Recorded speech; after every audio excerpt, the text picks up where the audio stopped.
Silahkan masuk Bu, silahkan duduk. Perkenalkan Bu, nama saya Bidantia. Saya bertugas pada pagi hari ini. Kalau saya boleh tahu dengan Ibu siapa ya? Rini. Dengan Ibu Rini. Setelah itu kita menjaga privasi dengan menutup sampiran. Ada yang bisa saya bantu Bu? Begini Bu, saya ingin tahu tentang pemeriksaan tambahan fertilisasi dalam screening pranikah. Oh iya, baiklah, nanti di sini saya akan menjelaskan tentang pemeriksaan tambahan fertilisasi dalam screening pernikahan Bu ya.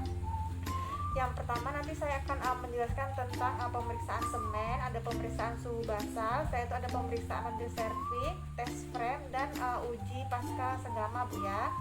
Yang pertama adalah pengertian dari pemeriksaan semen. Ini pemeriksaan semen adalah prosedur pemeriksaan yang dilakukan untuk mengetahui kuantitas dan kualitas dari sperma pasangan ibu ya.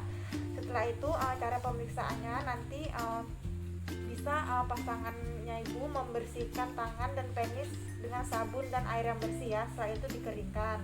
Setelah itu nanti masukkan cairan spermanya itu ke dalam wadah yang steril dan bersih Bu ya. Setelah pada saat ejakulasi nanti bisa langsung dimasukkan ke dalam tempat yang sudah kami sediakan. Setelah itu kita langsung membawanya ke laboratorium untuk diuji Bu ya, apakah spermanya pasangan ibu ini bagus atau tidak ya. Sperma yang bagus ini yang pertama yang normal, jumlah spermanya itu 2 juta sampai 200 juta mili per liter. Setelah itu bentuk spermanya itu besar 50% memiliki bentuk yang normal. Setelah itu pergerakan spermanya ini 50% spermanya bergerak Bu ya. Setelah itu pergerakan spermanya ini normal setelah 1 jam ejakulasi dan skalanya ini pergerakannya 3 sampai 4. Setelah itu ada tingkat keasaman atau pH spermanya ini berkisar di 7,2 sampai dengan 7,8. Volumenya ini 1,5 sampai dengan 5 ml Bu ya. Berwarna putih sampai ke abu-abuan. Setelah itu untuk waktu mencairnya ini sekitar 15 sampai dengan 30 menit. Sedangkan untuk sperma yang tidak bagus atau abnormal ini jumlah sperma ini kurang dari 20 juta per mililiter. Setelah itu bentuk spermanya ini ditemukan kelainan di bagian kepala, bagian tengah atau ekor sperma Bu ya. Setelah itu jumlahnya sperma ini pun 50% tidak bergerak normal 1 jam setelah ejakulasi dan skala pergerakan spermanya 0, berarti itu spermanya tidak bergerak. Untuk pH-nya itu kalau pH kurang dari 7 ini menunjukkan sampel sperma telah terkontaminasi atau saluran ejakulasi ini tersumbat. Sedangkan pH sperma kurang dari 8 ini menunjukkan pasien memiliki resiko terinfeksi Bu ya. Setelah itu volume untuk sperma yang tidak bagus ini dapat kurang dari 1,5 ml. Ini dapat menunjukkan jumlah spermanya rendah. Jika kurang dari 5 ml ini menunjukkan sperma terlalu encer Bu ya. Setelah itu warna sperma yang tidak bagus ini warnanya merah atau kecoklatan. Setelah itu ini menunjukkan adanya kandungan darah. Sedangkan jika sperma ini berwarna kuning dapat menunjukkan resiko penyakit kuning. Setelah itu untuk waktu mencairnya ini kalau spermanya tidak mencair dalam waktu 15 menit itu dikatakan tidak bagus Bu ya. Setelah itu saya akan menjelaskan pengertian suhu basal tubuh. Kondisi suhu adalah kondisi suhu tubuh pada pagi hari sebelum bangun dari tempat tidur dan mulai beraktivitas Bu ya. Untuk cara pengukuran suhu basal ini sendiri normalnya suhu tubuh kan 3,5 sampai dengan 36 derajat Celcius. Sedangkan pada masa ovulasi ini suhu tubuh ini akan bisa naik dari 0,5 sampai dengan 1 derajat Celcius. Ini untuk ada temperatur khusus. Suhu basal adalah alat yang digunakan untuk mengukur suhu sebelum beraktivitas Bu ya. Caranya dengan memasukkan termometer khusus ini ke dalam dubur atau mulut selama 5 sampai 6 menit. Pengukuran ini harus dilakukan dengan cara di jam dan di waktu yang bersamaan Bu ya, selama 3 bulan berturut-turut. Hasil pemeriksaannya bila catatan memperlihatkan dalam 1 bulan suhu basal tidak pernah mengalami kenaikan dan ibu tidak sedang sakit atau demam, berarti pada kurun waktu tersebut tidak terjadi ovulasi Bu ya.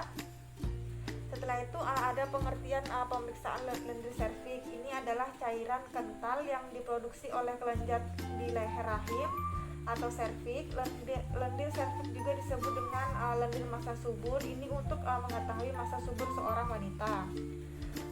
Dengan cara pengukuran lendir serviks ini bisa dengan menggunakan tangan, tisu, atau melihat dari celana dalam ya.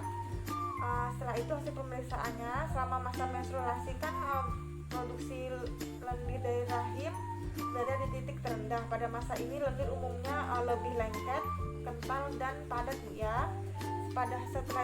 Setelah menstruasi, lendir ini berwarna kuning abu-abu. Mendekati masa ovulasi, lendir yang dikeluarkan umumnya akan lebih basah dan teksturnya menjadi kental. Setelah itu, tepat sebelum ovulasi, kadar hormon estrogen akan meningkat. Lendir memiliki tekstur yang licin, warnanya lebih sedikit terang. Setelah itu masuk ovulasi, tandanya lendir yang diproduksi adalah lendir masa subur. Ini teksturnya transparan dan lengket Bu ya. Sedangkan setelah ovulasi ini tekstur lendirnya kental dan tebal.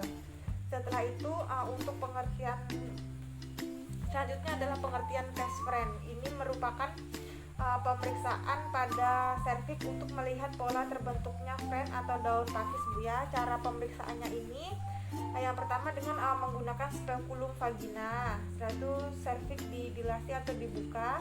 Ini kemudian dibersihkan dengan kapas. Setelah itu lendir serviks ini dikumpulkan dengan spuit dan diperiksa daya regangnya.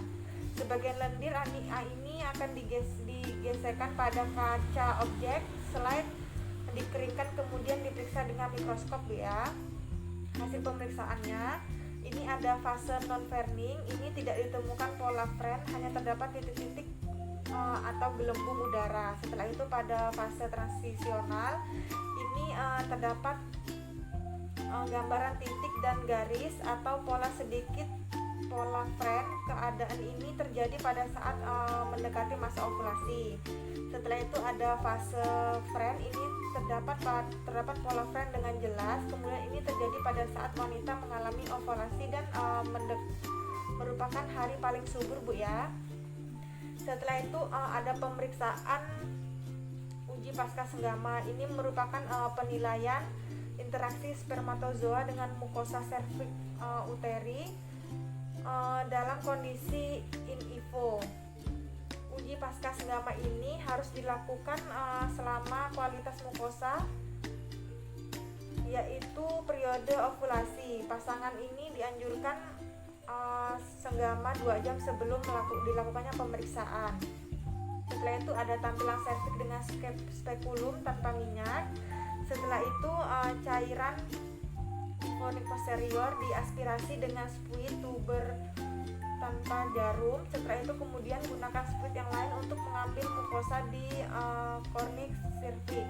Setelah itu kemudian masing-masing cairan ini diletakkan di objek gelas dan ditutup dengan teks gelas serta dibuat apusan tebal Bu ya. Setelah itu dilihat dengan pembesaran mikroskop sebanyak 400 kali. Setelah itu untuk sampel dari cairan vagina dipakai untuk menetapkan apakah sperma ini diletakkan ditimbun di dalam vagina. Spermatozoa dalam vagina akan mati selama 2 jam. Setelah itu untuk sampel dari serviks dihitung jumlah dan mortalitas spermatozoa. Mortalitasnya dinilai gradasinya. Pada pasangan normal sesudah senggama pada misilkus akan didapatkan lebih spermatozoa pada grade A dan grade B. Baiklah Bu, mungkin ini saja bisa saya jelaskan tentang pemeriksaan tambahan fertilisasi dalam screening pranikah. Apakah ada yang ingin ditanyakan? Tidak ada, baik, sudah mengerti Bu ya. Setelah itu sudah dilakukan konseling pemeriksaan fertilisasi tambahan pada Nyonya Rini pada jam 20.00. Terima kasih Bu ya atas kunjungannya.